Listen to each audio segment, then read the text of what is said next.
Ep.2, the night of horror at the haunted hospital. As the group arrived, the abandoned building loomed in the darkness, towering like a slumbering beast, waiting for the unfortunate souls to step inside. The peeling paint revealed patches of moldy, mottled walls, like decaying flesh oozing dark streaks. The shattered windows did not merely open into empty voids.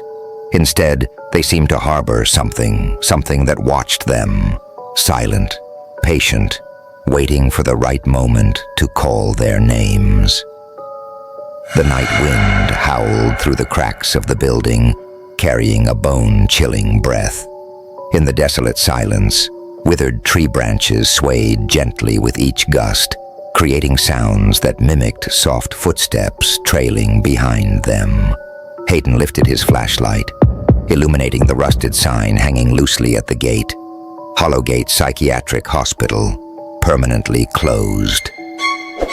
The dark red letters, smudged and faded, looked as if they had been written in blood and left to be worn away by time. Nathan let out a laugh, but his voice betrayed his unease. This looks exactly like something out of a hardcore horror movie. Let's go in. Layla gripped her flashlight tightly, her breath trembling.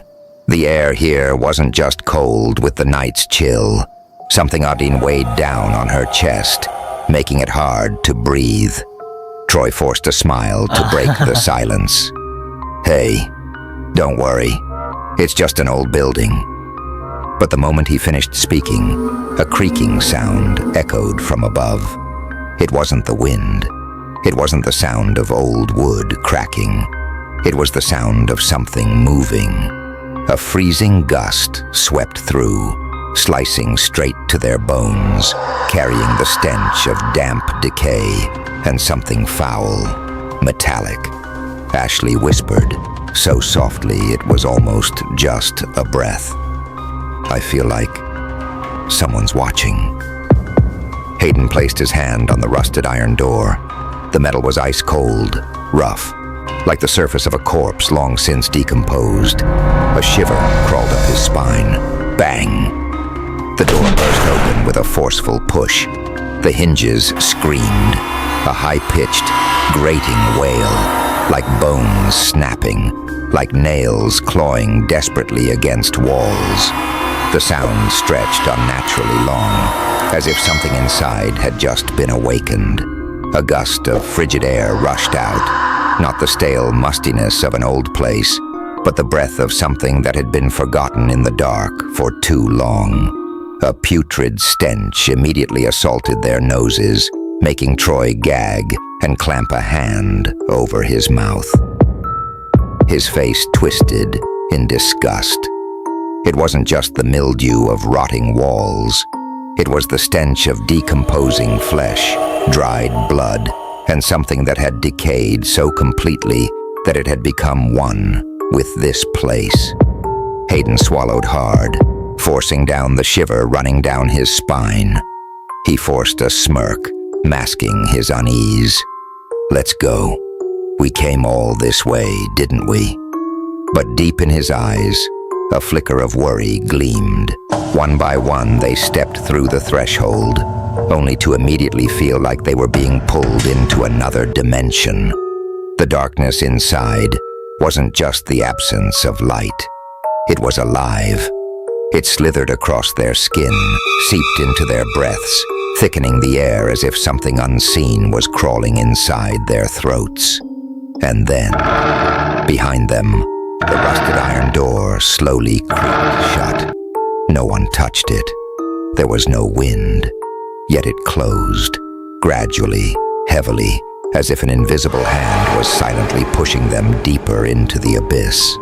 The moment the last of them stepped inside, a freezing gust swept through, a welcome from the souls trapped here. The chill wasn't just a drop in temperature. It burrowed into their bones, numbing their skin, making their fingertips lose all feeling. With it came the overwhelming, suffocating stench.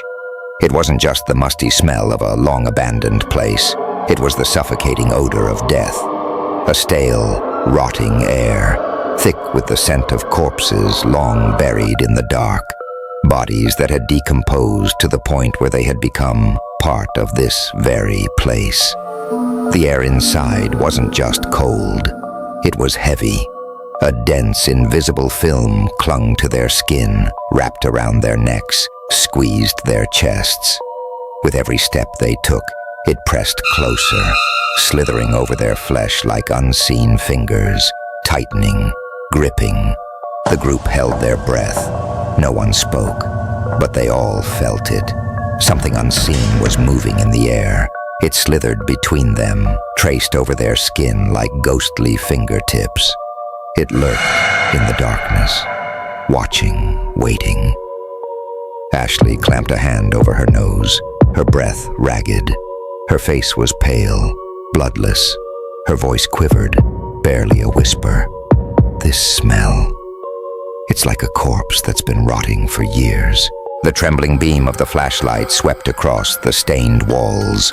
Dark, sprawling marks streaked across them, like something had once oozed down, seeping from the cracks, leaving behind grotesque trails. Deep, jagged cracks marred the walls, long, twisted gashes, like the claw marks of something that had once tried to escape. Beneath their feet, blackened stains spread across the decaying floor, thick, ingrained, deep, dried blood. Something worse. The stains all shared one thing in common. They looked like something had thrashed violently, desperately, before being swallowed by time. And then, bang! A deafening crash shattered the silence, ripping through the air like a blade slicing into flesh. The iron door behind them slammed shut. A force so violent that dust exploded into the air, and rusted flakes rained down like the ashes of a nightmare being awakened. Hayden flinched violently, his heart lurching into his throat.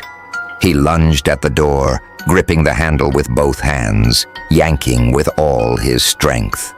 It wouldn't budge.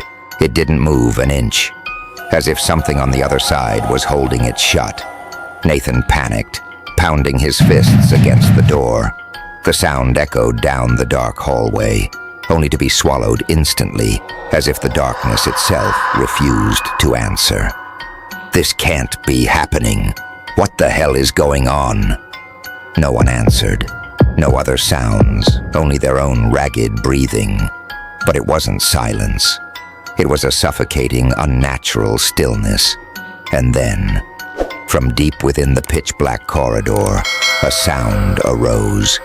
Not the wind whispering through rotting walls, not the distant chirping of insects, but whispers, tiny, overlapping voices, barely audible yet unmistakable. They were there, lurking in the dark, murmuring, not clear, not distinct, just endless, decayed muttering, like the hushed voices of the damned whispering curses lost to time.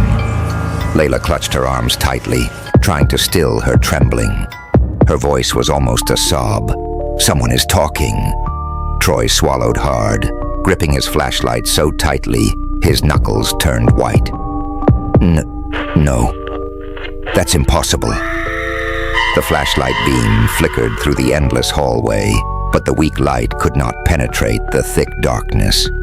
And then they froze, because the whispers were getting closer, no longer distant, no longer blending into the shadows. They were crawling forward, slipping through the cracks of space, weaving through the air, as if the darkness itself was waking up and reaching for them.